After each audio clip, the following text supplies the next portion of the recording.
Do you want to know exactly how long your engine has been running? Or maybe how long it's been since you last sharpened your blades? Or how long has it been since your last oil change? Then you need one of these. Hey guys and gals, welcome to Garage Gear. I'm JB. This here is an hour meter. It starts ticking the second your engine starts running, and it clocks your runtime until you shut her down. Tracks time better than Dr. Strange. It's kind of like the odometer on your car, and what's really cool is you can install them on just about any small engine. Super easy to install them too. Here I have my new Aaron's lawnmower, and these hour meters are pretty inexpensive. They're only about $8 to $12. I'll have a few different ones linked down below in the description. This one comes with a 40-inch connecting wire and 2 screws to bolt it down. We're also going to need a few zip ties to get this done. First off, you're going to want to attach this when the engine is cool. Now we have to find a safe spot to put this hour meter on. Do not put it on your gas tank. You are asking for trouble. You could get away with sticking it here on your air filter, but there are better places, only because this cover can come off. Also, use some common sense. Don't stick it to anywhere hot like your muffler here. Now your mower may vary, but I'm going to stick it right here on this engine cover, and if I feel behind this cover, there's an open space right here where there's nothing at all. So if I stick this right here, bam, we'll be just fine. It'll still be far enough away from the muffler so it won't create any issues, and I can run the wire straight up, over, and down to the spark plug where it needs to attach. Now your lawnmower again may vary, but this cover has 3 bolts right here and here. We're gonna take this cover off. And help this video take off with the YouTube algorithm, would you mind hitting that like button? Thank you. Hello, Mr. Toolset. I'm gonna grab my handy dandy torque bits. Looks like a T25 for me. Stick it right in, we're good to go. Let's loosen this cover up, cool. That's 1, that's 2, 3, good deal. Oh, you got something here. You are hiding something. There it is. So in case you have an Aaron's mower and you're wondering how to get this cover off, there is a mystery tab. We got the 3 bolts up here, but then underneath, right underneath this sticker here, there's a little tab that sticks into the engine. So what you gotta do is reach up and push in, just like that. And you'll see, you got a little tab right there. I'm just gonna set this guy off to the side like that. That engine looks naked. Now what we're gonna do is we're gonna take our 40-inch wire here, and we're gonna wrap it around this spark plug wire. Not the boot, just the wire here itself. We're gonna wrap it around 5 times. 1, 2, 3, 4, and 5. Ta-da! So now we have our 2 wires right here. We're gonna pinch these together. You want these all coiled around the wire snug. You don't want them loose at all. And you're gonna take these wires and then tie them together with a zip tie. This could be a little tricky. Having a third hand would help. And pull it snug, finishing touch. There we go. Good. Now we're gonna take some snips and snip off the excess. Cool. So now we actually have kind of an advantage here. Let me show you. This cover here is made of plastic. The old ones used to be made out of metal, and that's actually the ones that I prefer, but in this case, we actually have an advantage. If we take some Gorilla duct tape and we just put a few pieces right here, this will keep it safely away from our hot muffler. That's awesome. I don't got much Gorilla tape left, but hey, you know what? We only need a few pieces. Cool. 1 small piece should do. Right about here. Smack dab in the middle.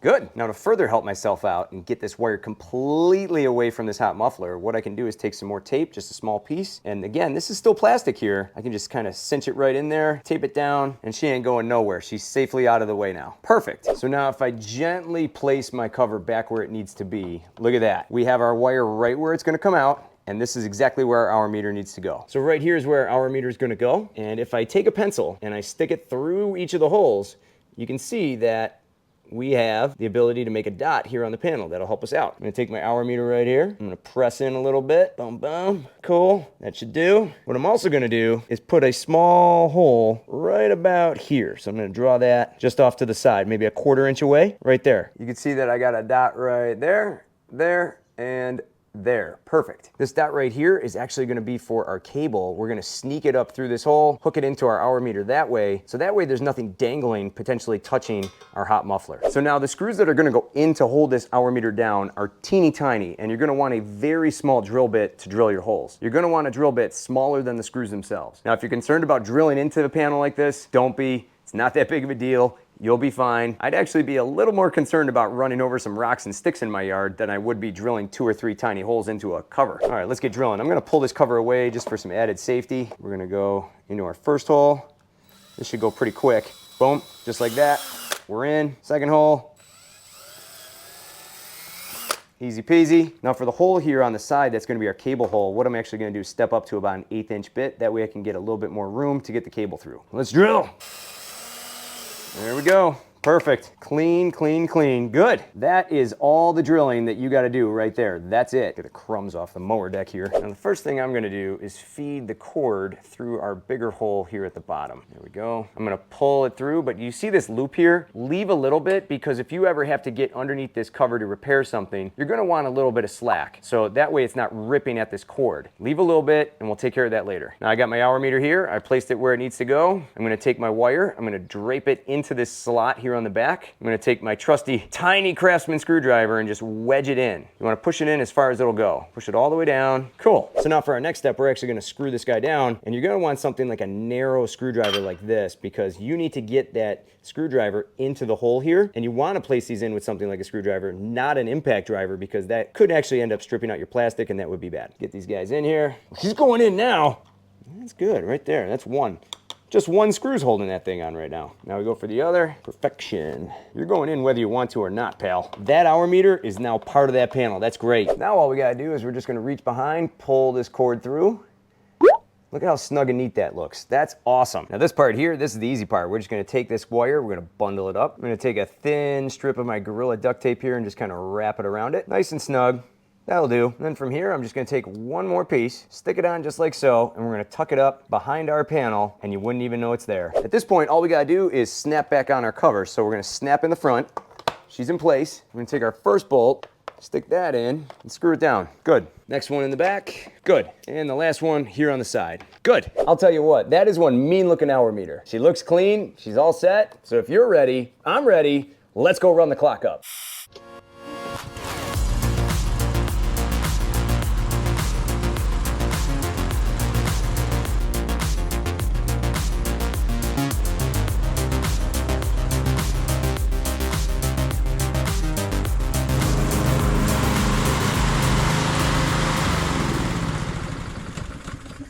See what we got here. We have 0.8 hours. Not bad. Tick, tick, tick. We're in business. Now here's a few frequently asked questions that normally come up with this hour meter install. For those wondering exactly how these hour meter units work, here's the deal. So the second you start running this engine, the spark plug underneath here is going to be firing. And this wire that we wrapped around the spark plug wire is immediately going to pick up that current. It's going to send a signal up through that wire and then down and around right to our hour meter. The hour meter will then start ticking. And if you see this little hour meter here that's off to the side, that'll start to flash when the engine is running. Pretty simple and pretty cool how they design these things. Another frequently asked question is, can I use double-sided tape to install these hour meters? Yes. But temperatures get hot, engines get hot, engine parts get hot. So my worry is that that tape could eventually heat up and become this gooey mess and eventually fall off. That's why I prefer to use the 2 screws. That way it's bolted down and it's not coming off. And in the rare circumstance that you mess up this install, engine covers are actually pretty cheap for the most part. So if you had to replace it, it's not gonna cost you an arm and a leg. Or you could just pop a garage gear sticker over it. I'll have those linked down below too. Now here's what I like about these hour meters. These are an awesome tool for tracking maintenance on your machine. That's what I use them for. And you can track oil changes, how long it's been between blade sharpenings, lubricating your wheels, or whatever else you have in mind. These little hour meters are cheap and easy to install. And at right about $10, it's almost silly not to put one of these on. And what's really great is this whole procedure only took about 10 to 15 minutes to complete. I will say this, I have seen these hour meters add to the resale value of whatever machine they're put on. So that's another win for them. Buyers really love the fact that they can see exactly how many hours are on that machine. This mower only has about several hours on it so far, and now it's officially clocking them. Now some out there have said, well, you probably just put that hour meter on and now you're selling it. Maybe that's the case in some situations, but I've never actually had a buyer argue the hours with me before. In my experience, buyers are usually really happy to see an hour meter on the unit. Most of them will say, that's kind of cool. Also in my experience, landscapers love seeing them on there. Now only one thing grinds my gears with these hour meters, changing the batteries on them. It doesn't look like it's easy to replace them at all, if it's even possible. And I'm not sure if all your hours are remembered by the unit when the battery officially dies. I'm gonna assume that they're lost at that point. Funny thing about these hour meters is that I've never had to change one out before. This old Predator generator of mine has had one right here on it ever since I got it. Still ticking away, never had to change it. So these batteries last an insanely long time. To me, these hour meters are just another tool helping me maintain my machine. And you can add them to just about any small engine in your garage. Mowers, snowblowers, trimmers, even on generators where they're super handy. If you're interested in more information about this Aaron's Razor mower that this hour meter went on, check out the link I'll have down below in the description. For more cool garage gear content, click or tap the screen right here. Thanks so much for watching, and I'll see you in the garage.